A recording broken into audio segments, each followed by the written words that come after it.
Okay. So at the bottom, we're gonna start with this one in here. That's a braised lamb with curried mango chutney and mint. Lamb. Then in the center with the tomato bread, that's the chicken salad with almonds, grapes, and a little bit of red pickle onions.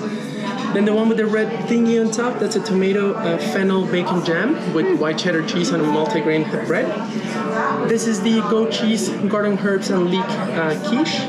Then in here we have the Icelandic dill gravlax with a cucumber and lemon yogurt and more dill. Then in the center here we have the egg salad with radish and chives on a brioche bun. Then in here at the end in here we have the roasted beets thyme mousse with savory choux and toasted pine nuts.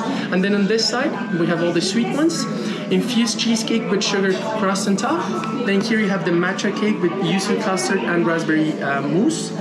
Then here you have the chocolate ganache with tea biscuits, pistachio wheel, and the praline with hazelnut caramel. Okay? Excuse me, what was that? That's a pistachio.